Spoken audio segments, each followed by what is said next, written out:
real nice, real simple, because we talked about tomorrow's pros, what they're doing and what they want to do. It's a big endeavor for them because you look in the Delta area, we've got Troy Brower and Brent Seabrook. Both played junior hockey, and now they're both playing up in the pros, and it's so nice to see them doing so well. Joined right now at our broadcast location, Mr. Benjaminsen. Kye, you're out of the lineup again. Yeah. You don't like this, do you? No, it's frustrating to watch. I don't like it.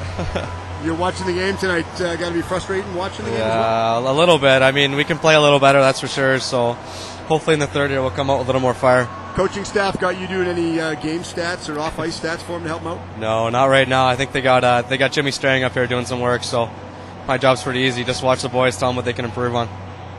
You've come back from Alberta. I guess the question that some people must ask or might ask right now, has your dream of coming back home lived up to your expectations so far? Yeah, it's been great. Everything's worked out, the way I planned. Everything happens for a reason. Spruce Grove, it didn't work out, but, I had a great time there. They treated me well.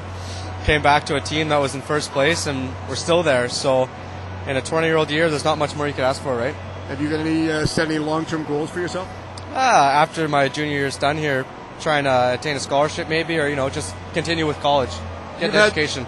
Education, that's a good way to go, because there's far too many people in the past that have forgot about the education, and it's always nice to have something to fall back on. Exactly. If you look for the educational route, what field might you focus on? I was thinking about going into business. Maybe once I get that figured out, further myself into accounting. Well, that's always needed in today's world. So yeah, exactly. Nothing wrong with that at all. That's something that you talk to any of the guys about, or have you had a chance to talk to any of the other, like the coaching staff, to help you out with that? Yeah, the coaching staff has done a great job. I've been in contact with Iowa State. It's a Division III school down in the States. And with Dave, our coach, he's involved with SFU. So, I mean, that's always an option as well. But we'll see as the year plays out if anything else comes up, and we'll go from there. You've also had the luxury of, you've been called up a couple of times, I believe, to play in the BC Hockey League. Yeah, what's your thoughts on that? It's been great. The opportunity's been awesome. I've been up with Nanaimo Clippers. They're a little short with players right now, so I've been up there helping them out, and it's been a great experience. So how has Mr. Bestwood treated you? It's great. He's a good guy. He's got a bit of a hot head. He loses it occasionally, but hey, it's always fun. That's hard to believe, considering that Bill used to referee years back. I've known Bill for a long, long time. Oh, yeah.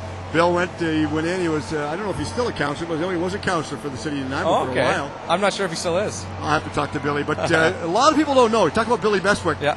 Strange, and you might not know about it, but when the Great Pacific Forum first opened up in Delta in June of 1995, Bill Bestwick was the manager for the Great Pacific Forum in Delta. And from there, his trip just moved on and on. But the BC Hockey League, it's at a whole new level for what you're used to playing at. Yeah, it's a little bit faster there. You don't have as much time as you think you do compared to the Junior B, right? But as a 20-year-old, you kind of have that experience. So the step up isn't too big. It's nothing I'm not used to. So it's nice. So what started you playing hockey in the first place?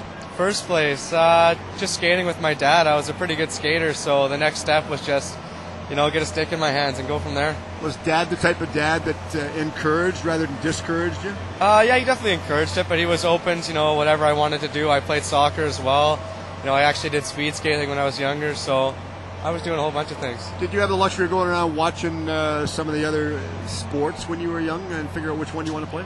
Yeah, but mainly, I was pretty set on staying with hockey. I remember coming to the Ice Sox games myself when I was younger. I was throwing candy during intermission, so it's kind of funny now I'm playing for them. That's sweet. That's got to be a nice feeling right there. Yeah. All right, this time of the year, got to turn our attention to the people that are a little less fortunate than some of us. Your thoughts on what does Christmas actually mean to you? Well, I mean, it's just, being with your family and just giving back to the community if you can. It's being supportive. It's a time of giving, so. Well, couldn't have said it any better myself. What's your favorite Christmas food? Christmas food? Oh, it's got to be the turkey there. Lots of turkey. You like the drumsticks? Oh, yeah, that's the best part. Get the dark meat, right? You got the dark meat. Okay, if you're going to have Christmas turkey, you want yams or mashed potatoes? Oh, we got to go mashed potatoes. I got to get Peter Zerbino's, his mom's mashed potatoes. They're the best.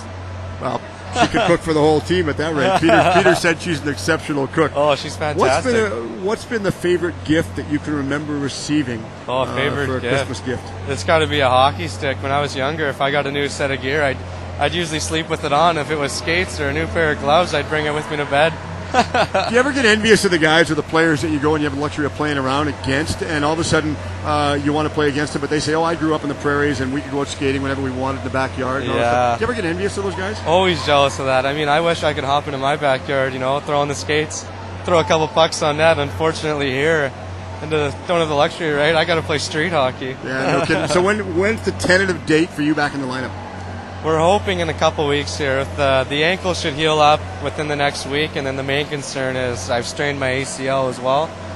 So I've got an X-ray on that, got that done today, and then I've got an MRI scheduled as well, so we'll see how long that takes. You wouldn't hurt your legs by running if you quit chasing the girls. That's what it is. You caught me. I did. I've been watching. I mean, it's either myself or Justin. We've been watching to see what you're doing up here. Your taste in women is very fine. I'll give you credit for that. Thank you, sir. Thank you. Justin's smiling over to our left. I know that right now. All right, we're going to let you run, and all the best for this Christmas season. Next time I talk to you, I want to see you back on the ice. Absolutely. Thanks, very much. All right, thanks. Thank you, sir. Good job. All right, I believe we've got a special guest coming in right now.